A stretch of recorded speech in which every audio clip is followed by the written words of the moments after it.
দেখানোর চেষ্টা করেছি যে মানবতা বিরোধী অপরাধ অর্থাৎ ক্রাইমস অ্যাগেন্স্ট হিউম্যানিটি হওয়ার জন্য যে সমস্ত আইনগত শর্ত পূরণ করতে হয় সেই শর্তগুলো কি এবং আমাদের এই বাংলা কিভাবে সেই শর্তগুলো পূরণ করেছে সেটা দেখানোর কাজটা আমরা শুরু করেছি।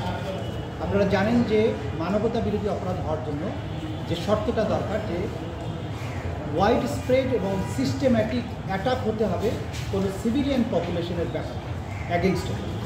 তো বাংলাদেশে জুলাই আগস্টে সংঘটিত যে হত্যাকাণ্ড মানবতা বিরোধী অপরাধ সেটা ওয়াইড স্প্রেড ছিল, সারা বাংলাদেশ জুড়ে এই আক্রমণটা করা হয়েছিল। বিপুল সংখ্যক পারপিট্রেটর অর্থাৎ বিপুল সংখ্যক আসামি অপরাধী তারা এই আক্রমণে অংশগ্রহণ করেছিল। যারা আহত এবং নিহত হয়েছেন তাদের সংখ্যাও বিপুল পরিমাণে, এবং এই অফেন্সগুলো ঘটেছে র্যান্ডম না, এটা একটা প্ল্যান ওয়েতে ব্যাপক ভিত্তিতে বিভিন্ন জায়গায় একই ধরনের অপরাধ বারবার করা হয়েছে, একই পদ্ধতিতে করা হয়েছে। এইটাকে বলা হয় ওয়াইড স্প্রেড। এবং সারা বাংলাদেশে প্রায় 35,000 মানুষ আহত হয়েছেন, 1400-র বেশি মানুষ শহীদ হয়েছেন। এই নাম্বারগুলো প্রমাণ করে যে এই অ্যাটাকটা ছিল ওয়াইড স্প্রেড। আরেকটা শর্ত হচ্ছে সিস্টেম্যাটিক হতে হবে।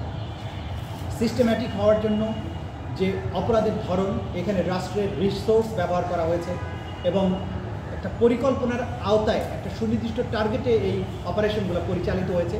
সেই জিনিসটা যে এখানে হয়েছে সেটা আমরা সাক্ষীদের সাক্ষ্য বিশ্লেষণ করে আদালতের কাছে উপস্থাপন করেছি যে এটা শুধুমাত্র যে ওয়াইড স্প্রেড তাই নয়, একই সাথে এটা সিস্টেম্যাটিকও ছিল। আমরা এই সাক্ষী বিশ্লেষণের মাধ্যমে আন্তর্জাতিক আইন অর্থাৎ রোম স্ট্যাটিউট আইসিসি যেটা আছে সেখানে এই অ্যাটাকটাকে কীভাবে ওয়াইড স্প্রেড এবং সিস্টেম্যাটিক হয়, আন্তর্জাতিক আইনের যে বৈশিষ্ট্যগুলো আলোচনা করা হয়েছে সেগুলো আমরা ট্রাইব্যুনালের সামনে তুলে ধরার চেষ্টা করেছি। এবং এই সব কিছু দেখানোর মাধ্যমে আমরা প্রমাণ করেছি যে জুলাই আগস্টে যে আক্রমণ হয়েছিল, যে মানবতা বিরোধী অপরাধটা হয়েছিল, সেগুলো ব্যাপকভাবে পরিচালিত হয়েছিল, ওয়াইড স্প্রেড ছিল, সিস্টেম্যাটিক ছিল এবং এটা ফুললি আন্তর্জাতিক আইনের শর্ত অনুযায়ী এইটা ক্রাইমস অ্যাগেন্স্ট হিউম্যানিটি বা মানবতা বিরোধী অপরাধ, যেটি এই ট্রাইব্যুনালে বিচার করবে। এই পর্যন্ত আমরা আর্গুমেন্ট করেছি, বাকি অংশ ইনশাআল্লাহ আগামীকালকে আমরা করব।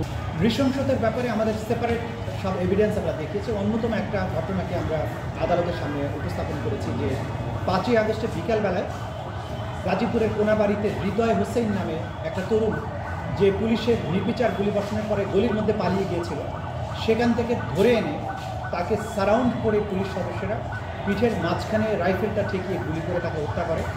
শুধু হত্যাই করে না, তার কয়েক মুহূর্তের মধ্যেই আহত এবং জীবিত সেই ছেলেটিকে টেনে হিঁচড়ে অমানবিক পদ্ধতিতে গলির মধ্যে নিয়ে যায় এবং তারপর থেকে তাকে আর কখনো পাওয়া যায়নি। সেই তরতাজা তরুণ ছেলেটিকে পরবর্তীতে তদন্ত সংস্থা জানতে পারে যে তাকে একটি গাড়িতে করে মধ্যরাতে তার মৃতদেহ কড্ডা নদীতে গিয়ে ব্রিজ থেকে ফেলে দিয়ে গুম করে দেওয়া হয়, যেটা উদ্ধার করার জন্য তদন্ত সংস্থা ডুবুরি নামিয়ে নদীতে চেষ্টা করেছে, কিন্তু 1 বছর পরে হওয়ার কারণে নদীতে প্রবল স্রোত থাকার কারণে সেটার কোনো রিমাইনিং আমরা উদ্ধার করতে পারিনি। কিন্তু তাকে যে হত্যার যে চিত্র, কোনোরকম উস্কানি ছাড়া সিভিলিয়ান পপুলেশনকে এরকম ধরে নিয়ে এসে নিষ্ঠুরভাবে হত্যা করার যে কালচার পুলিশ অনুসরণ করেছে জুলাই আগস্টে, সেই নিষ্ঠুরতার একটা মাত্রা আমরা তুলে ধরেছি। ইনহিউম্যান অ্যাক্ট হিসাবে তাদের এই নিষ্ঠুরতার প্রমাণ আমরা তুলে ধরেছি। এবং এই সব কিছু শুধুমাত্র হৃদয়ের ক্ষেত্রেই নয়, আশুলিয়াতে জীবিত মানুষকে পুড়িয়ে হত্যা করার দৃশ্য দেখেছি, মৃতদেহগুলোকে পুড়িয়ে ফেলার দৃশ্য দেখেছি, হাসপাতালে চিকিৎসা করতে বাধা দেওয়ার দৃশ্য দেখেছি, চিকিৎসা না করে ফেলে রাখার জন্য নির্দেশের কথা আমরা জেনেছি, রিলিজ করে বাইরে গিয়ে যাতে ট্রিটমেন্ট নিতে না পারে সেজন্য আটকে রাখার যে কালচার সেটাও আমরা দেখেছি। যতগুলো অমানবিকতা সম্ভব সব কিছুই জুলাই আগস্টে এই ছাত্র জনতার উপরে এই আসামিরা সংগঠিত করেছিল। সেই বিষয়গুলো আমরা আদালতে তারিক সিদ্দিকির কথা এসছে নানানভাবে। তারিক সিদ্দিকি গণভবনের 4 আগস্ট শেখ হাসিনাকে বারবার বলার চেষ্টা করেছিল যে সেনাবাহিনী যদি গুলি করে কিছু সংখ্যক মানুষ মেরে ফেলে তাহলে বিক্ষোভ বন্ধ হয়ে যাবে। সুতরাং শেখ হাসিনাকে উস্কানি দেওয়া এবং পরিকল্পনায় সাহায্য করা এবং তার নির্দেশ অনুযায়ী প্রভাবিত করে মানুষকে গুলি করে হত্যা করার নির্দেশ তারিক সিদ্দিকি দিয়েছেন। সেই প্রমাণগুলো আমরা আদালতে তুলে ধরেছি। ভাই, ওই যে উস্কানি দিয়েছে শেখ হাসিনা, 15 জন সেনা কর্মকর্তাকে রাখার জন্য সাব জেল ঘোষণা করা হয়েছে, ইতিমধ্যেই গেজেটও প্রকাশ হয়েছে। তো এইভাবে আমি এখন পর্যন্ত জানি না যে আদৌ কোনো সাবজেক্ট ঘোষণা হয়েছে কিনা, কোনো ডকুমেন্ট আমার হাতে নেই। যেহেতু আপনারা বলছেন যদি সরকার কোনো নির্দিষ্ট জায়গাকে সাবজেক্ট ডিক্লেয়ার করে, সরকারের সেই ক্ষমতা আছে কোন জায়গাটাকে তারা জেল ঘোষণা করবেন, প্রিজন অথরিটির আওতায় নিয়ে আসবেন, এটা সরকারের স্বরাষ্ট্র মন্ত্রণালয়ের আওতাভুক্ত। সুতরাং এইটা আমাদের কনসার্ন হওয়ার কোনো বিষয় না। আমাদের যেটা বক্তব্য হচ্ছে, যখন কোনো আসামির বিরুদ্ধে গ্রেপ্তারি পরোয়ানা জারি হবে, যখনই এই পরোয়ানাটাকে তামিল করা হবে, অর্থাৎ আইন শৃঙ্খলা রক্ষাকারী বাহিনী যখন এটা পরোয়ানাটা তামিল করবেন, কাউকে গ্রেপ্তার করবেন, তখন সরাসরি কিন্তু কাউকে জেলে নেওয়ার কোনো বিধান নাই। আইন হচ্ছে আসামিকে গ্রেপ্তার করে আদালতে আনতে হবে। আদালতে আনার পরে আদালত যদি ফার্দার অর্ডার দিয়ে বলেন তাকে কারাগারে পাঠানো হোক, তখন কারাগার বলতে সেটা কেন্দ্রীয় কারাগার হতে পারে, সেটা জাতীয় সংসদ ভবনের মধ্যেও হতে পারে, এমপি হোস্টেল হতে পারে, বা অন্য কোনো জায়গাতেও যদি সরকার কারাগার ঘোষণা করেন সেই জায়গায় পাঠানো যেতে পারে, কিন্তু সেটা জেল বা কারাগার হিসেবে গণ্য হবে।